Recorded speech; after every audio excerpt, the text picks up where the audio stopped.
Hear the word of the Lord from the book of Exodus. Selected passages from chapters 15, 16, and 17. Then Moses ordered Israel to set out from the Red Sea, and they went into the wilderness of Shur. They went 3 days in the wilderness and found no water. Then they came to Marah. They could not drink the water of Marah because it was bitter. That is why it was called Marah. And the people complained against Moses, saying, "What shall we drink?" He cried out to the Lord, and the Lord showed him a piece of wood. He threw it into the water, and the water became sweet. The whole congregation of the Israelites set out from Elim and came to the wilderness of Sin, which is between Elim and Sinai, on the 15th day of the second month after they have departed from the land of Egypt. The whole congregation of the Israelites complained against Moses and Aaron in the wilderness. The Israelites said to them, "If only we had died by the hand of the Lord in the land of Egypt, when we sat by the flesh pots and ate our fill of bread. For you have brought us out into this wilderness to kill this whole assembly with hunger." Then Moses said to Aaron, "Say to the whole congregation of the Israelites, 'Draw near to the Lord, for he has heard your complaining.'" And as Aaron spoke to the whole congregation of the Israelites, they looked toward the wilderness, and the glory of the Lord appeared in the cloud. The Lord spoke to Moses, "I have heard the complaining of the Israelites. Say to them, 'At twilight you shall eat meat, and in the morning you shall have your fill of bread. Then you shall know that I am the Lord your God.'" Then Amalek came and fought with Israel at Rephidim. Moses said to Joshua, "Choose some men for us and go out, fight with Amalek. Tomorrow I will stand on the top of the hill with the staff of God in my hand." So Joshua did as Moses told him and fought with Amalek, while Moses, Aaron, and Hur went up to the top of the hill. Whenever Moses held up his hand, Israel prevailed, and whenever he lowered his hand, Amalek prevailed. But Moses' hands grew weary, so they took a stone and put it under him, and he sat on it. Aaron and Hur held up his hands, one on one side and the other on the other side, so his hands were steady until the sun set. And Joshua defeated Amalek and his people with the sword. This is the word of the Lord. Thanks be to God. Good morning. Quoting from our "This Is Us" statement, in response to the world's brokenness, God has initiated restoration, reconciliation, and redemption in and through communities of people who reflect God's heart of love, kindness, grace, mercy, joy, patience, faithfulness, and compassion to all. Grace Fellowship Community Church seeks to be such a community. In our life together, under God's love and sovereignty with each other and with the rest of creation, we seek to be a sanctuary for healing and reconciliation and to advocate for those who are being overlooked, excluded, or marginalized. Although the arc of the moral universe is long, God's ongoing work of restoration will one day culminate in perfect and complete harmony for all of creation. In this light, we are the beloved children of the triune God.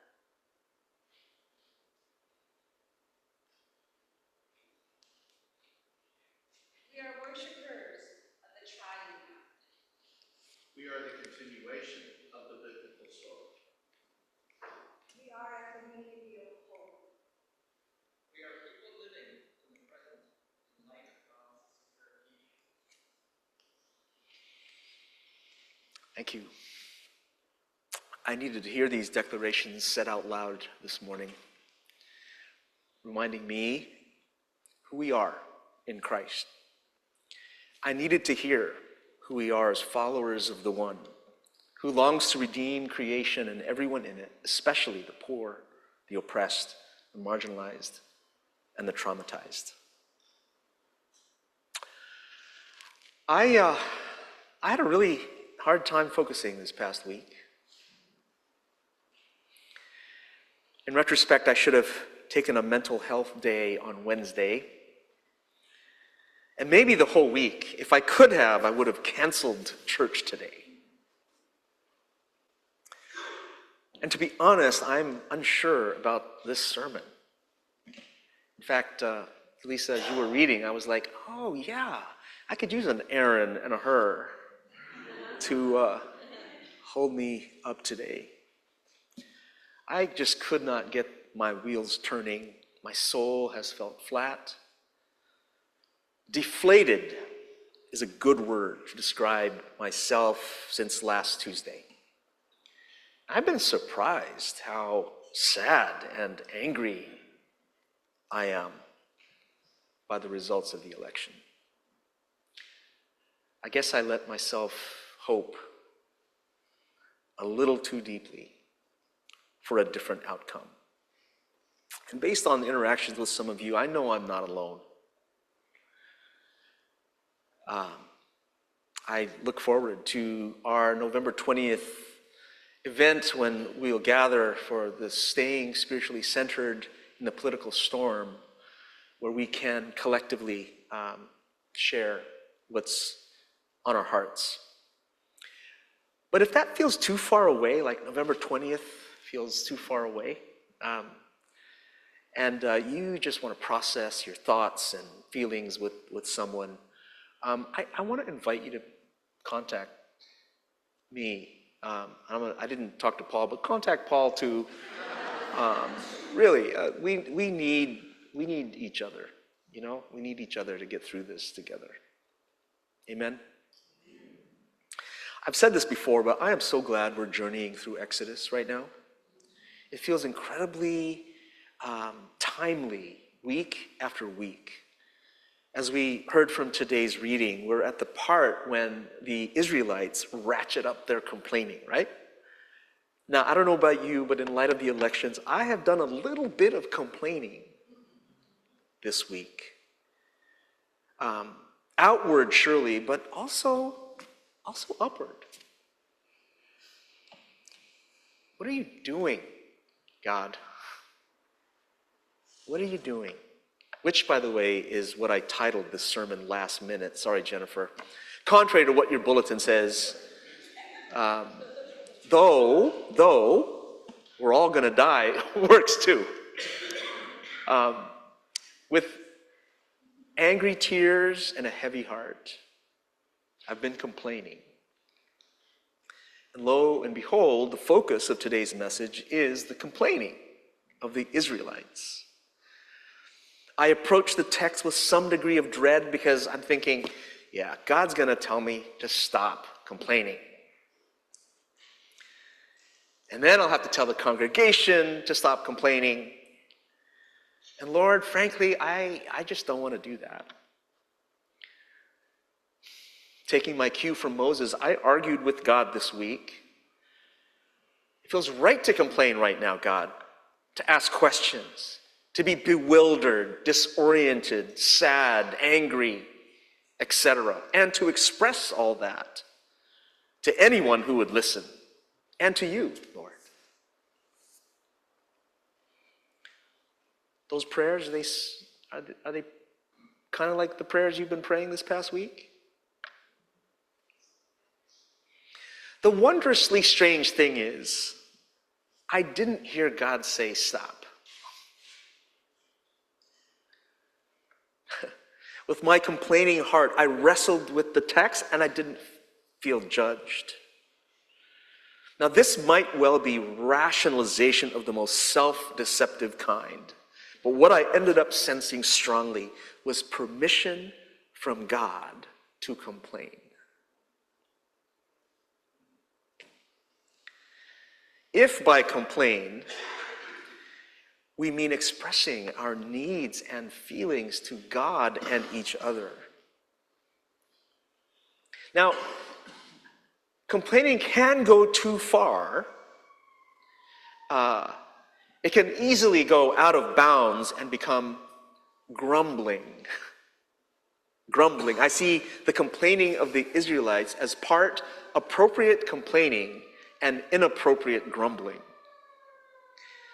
Inadvertently, I see the Israelites providing a list of do's and don'ts.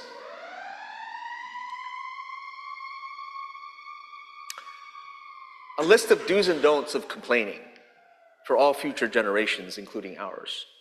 So I want us to take a look at these do's and don'ts this morning and see if they might help us know how to respond to what's happening, what has happened, and what will happen in our country today. But before we go there, I want to state the obvious from the story. This is the obvious in the story. God provided everything the Israelites needed. And if anything we learn about complaining today should be understood in the context of that truth. Jehovah Jireh. Janice, I haven't sang that song for years. Jehovah Jireh, my provider. His grace is sufficient for me, for me, for me. Jehovah Jireh, my provider. His grace is sufficient for me. That was great. Thank you. Jehovah Jireh, God provided, provides, and will provide. It may not be according to our timing and or to our liking, but it's clear from this story that God provides. God provided for the Israelites' physical needs, right? God provided drinkable water in Marah in chapter 15, verses 22 through 25. And then again in Rephidim in chapter 17, verses 1 through 7. After the people complained, they had no water to drink. God provided quails for dinner and manna for breakfast. After the people complained, they had no food to eat in chapter 16. And God provided protection when, in between the lines, the Israelites complained that they were all going to die at the hands of the Amalekites in 17, 8 through 16. God provided everything the Israelites complained about. And I think if complaining was bad in and of itself, I don't know if God would just provide everything after people complain. Now, besides the Lord providing for their physical needs, God also provided something else, namely opportunities for learning how to be the people of God. The Lord provided for their spiritual needs by way of instructions, or in the words of chapter 15, verse 25, a statute and an ordinance to follow, which God gave, it says, to test the people. The language of testing appears again in chapter 16, verse 4. I mean, we have to remember that the Israelites were a newly liberated people after 400 years of slavery who needed to be shaped into a nation that would become light unto the other nations. That's Isaiah 42:6. They were currently unfit for such a task. They were spiritually unformed. They needed a version of Wednesday night adult spiritual formation in order to get there. In essence, what the Lord gave, besides providing for their physical needs, were instructions that went along with the gift packages of water and health, chapter 15, verse 26, food, chapter 16, verse 4, and protection, chapter 17, verses 8 through 13. It's like when you buy something from IKEA that needs to be assembled. Where would we be if there were no instructions in the box? Only Daniel probably could assemble it without instructions.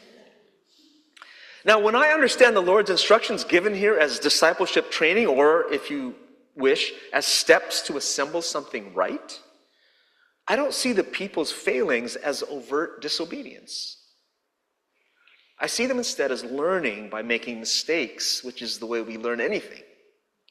It was like a practice makes perfect kind of situation. And I'll say more about this when we get to the actual do's and don'ts. For now, let's affirm Jehovah Jireh, the God who provides for all our needs, physical, spiritual, and everything else. In light of that, how should we understand the people's complaints? How should we understand them?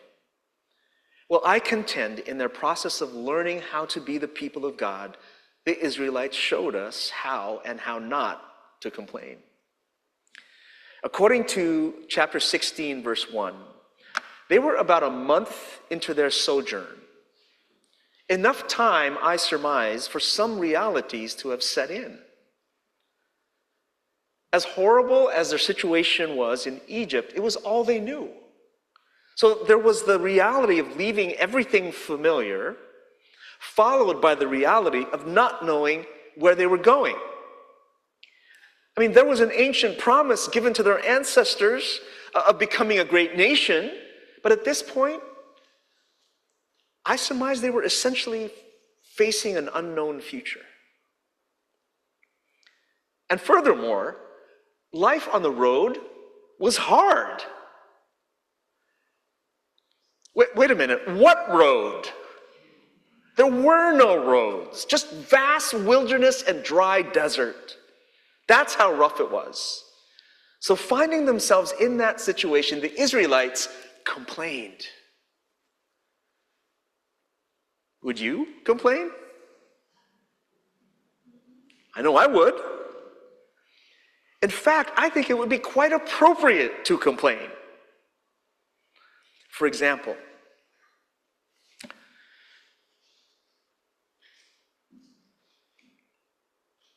America chose its future last week. And the choice, in the opinion of many, has placed democracy as we know it in a very shaky, tentative place, especially for immigrants, asylum seekers, people of color, women, and anyone who disagrees with the one who was declared above the law, better known as presidential immunity, by the Supreme Court in July of this year. Is this not a perfect time to complain? But maybe not to grumble.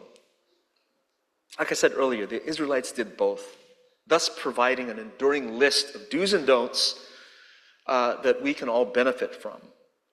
Now, I arranged what I found in the text into several do-don't couplets. Do-don't couplets. The first one is do make our needs known to God and each other. Don't grumble. Do make our needs known to God and each other. Don't grumble. Twice in our rather long text, the Israelites complained that there wasn't any water to drink. The first time they had been without water for 3 days. 3 days, think about that for just a second. 3 days they were without water.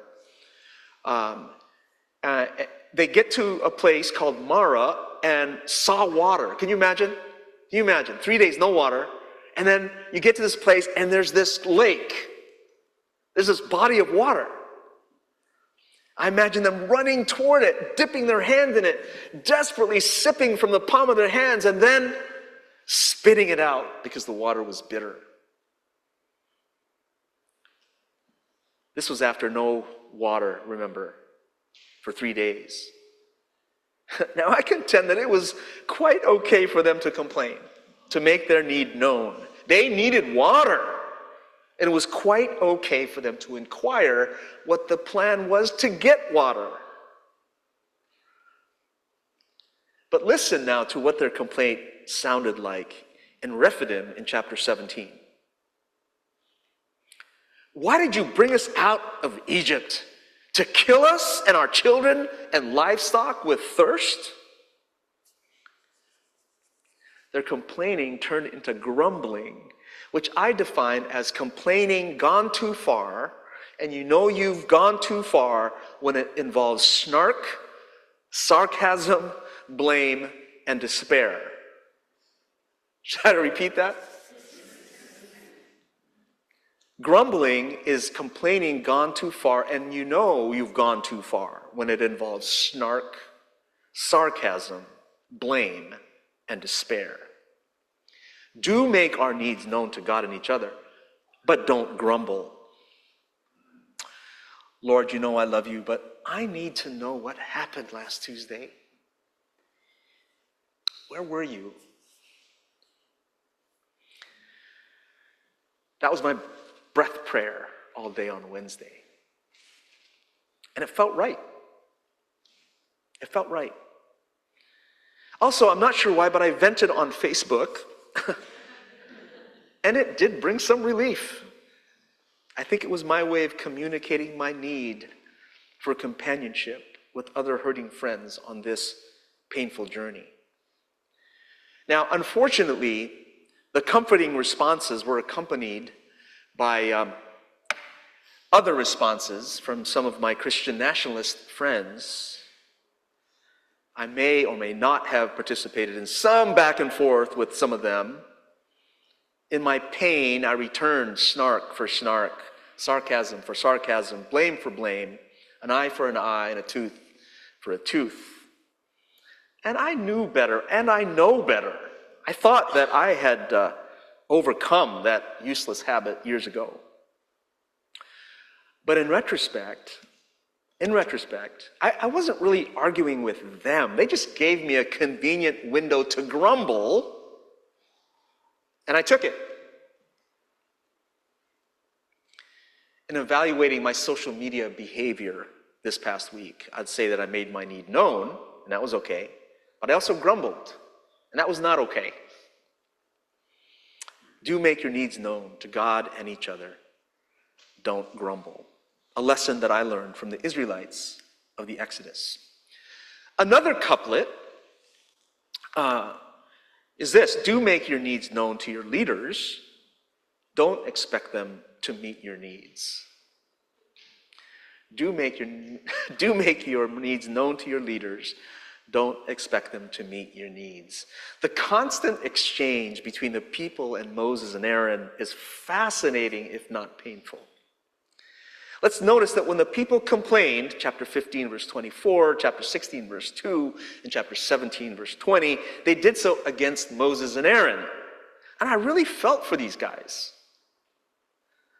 I recall something Pastor Nelson said when he was here with us about how the people in Kenya run to the pastor, not just if someone's sick or had died or if a baby was born, but also if like a fire breaks out in the village.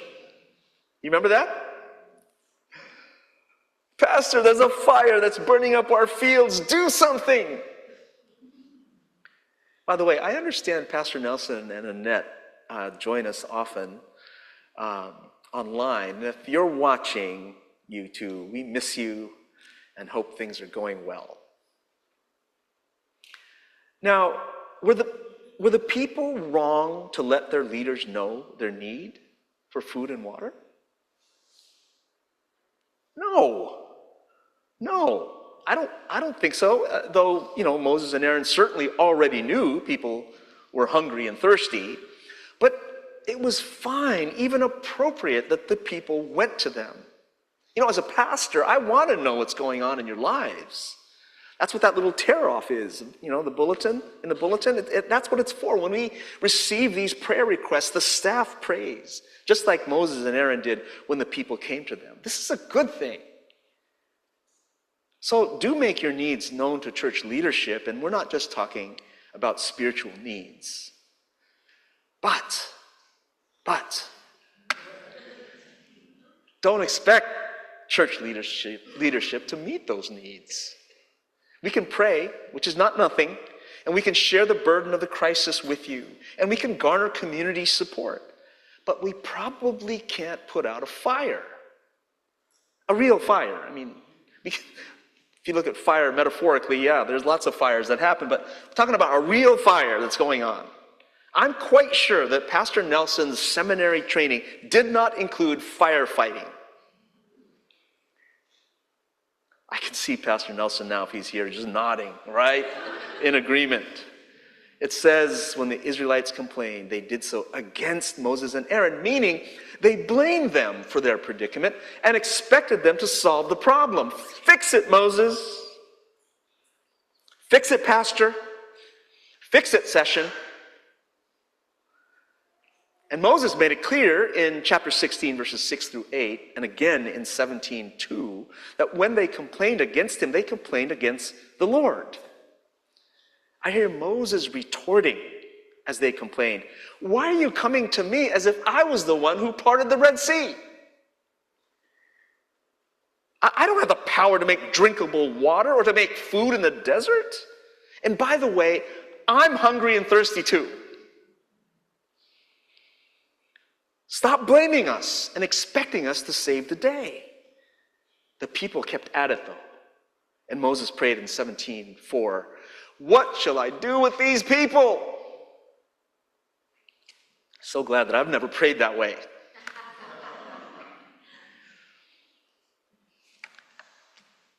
People of God, the solution is to cry out to God, as Moses and Aaron did each time the people complained.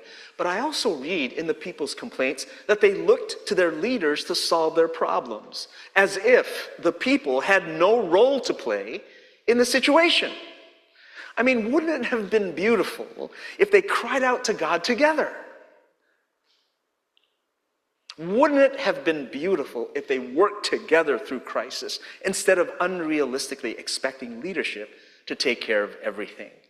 I invoke President John F. Kennedy's famous words, "Ask not what your country can do for you, ask what you can do for your country." Now, we can replace country with anything. Ask not what your church can do for you, ask what you can do for your church. Ask not what your spouse can do for you, ask what you can do for your spouse, and so on. The do-don't couplet here is do make your needs known to your leaders. Don't expect them to solve your problems. Another way to say this is do work together in times of crisis. Don't expect leaders alone to solve the problem. I can say so much more about this, but let's move on. A third and last couplet that we'll look at today is do maintain a teachable spirit, don't test the Lord. Do maintain a teachable spirit, don't test the Lord. In chapter 16, verses 19 through 21, Moses gave instructions to not save any of the bread for the next morning, but the people didn't heed that, probably because they were afraid there wasn't going to be fresh bread provided the next morning. But after Moses reprimanded them, they learned to trust in the provision of bread every morning. Verse 21. Then in 16:22 through 26, Moses instructed them to gather enough bread for 2 days so that on the seventh day, the Sabbath day, they can rest. But some went out anyway on the seventh day looking for bread, probably again because they were afraid of scarcity. But after Moses reprimanded them again, they learned to rest on the Sabbath because they learned to trust God. Jehovah Jireh, the God who provides. They seem to me to have had a teachable spirit, and that is a good thing. We have and we will make mistakes. But if we maintain a teachable spirit, we're on track. We're on that journey with God. But even as the Israelites demonstrated a teachable spirit, they also tested the Lord. Chapter 17, verse 2, meaning they began to demand for God's provisions. Their complaining turned into a sense of entitlement. If you're really there, God, if you really love us, then you'll give us what we need, like right now. This is testing the Lord, which I advise us not to do. God can't be manipulated that way. I've tried, and it doesn't work. Folks, it is so easy to develop that sense of entitlement, especially here as we live here in the land of entitlement. I mean, we're Americans, right? We deserve the best. And whatever we deserve, we demand. To bring it closer to home, as Christians, it's easy to turn blessings from God into human rights. To feel like we deserve the Lord's protection and comforts and riches. So many examples popped in my head as I pondered this, but let me just mention a quick one. When something bad happens to us, we often say, or at least think, why me? Is that true? Have you ever say that? Why me? Why did this happen to me? I have said this before. I can think of several occasions when I've said that and felt it. But, I've come to realize that it's a question born out of entitlement. Because by asking that, are we also not saying, why did this happen to me and not somebody else? I mean, really, why not me? Why not you? We so special that, we deserve some kind of immunity from life's mishaps and tragedies? I don't want to believe that. We're not. We're not special in that way. I want to see God's blessings for what they are. Gifts from our generous God, and be grateful for that. Do remain teachable. Don't test the Lord. Do make your needs known to God and each other. Don't grumble. Do make your needs known to your leaders. Don't expect them to meet those needs. And do maintain a teachable spirit. Don't test the Lord. If we're going to complain, let's keep these do's and don'ts in mind. Let me end with this. 5 days after the devastating results of the elections, complain, people of God.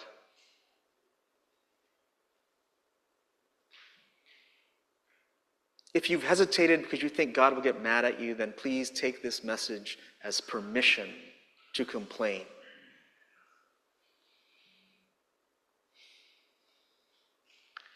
It's more than okay to express the grief, the disappointment, the confusion, the anger. It would, in fact, would be bad if we kept those things in. Let's just remember that in our complaining, that our hope ultimately resides in the God who frees people, in a God who will establish justice upon the earth, and a God who will prove victorious over sin, violence, injustice, and even death itself. Amen. Let's pray.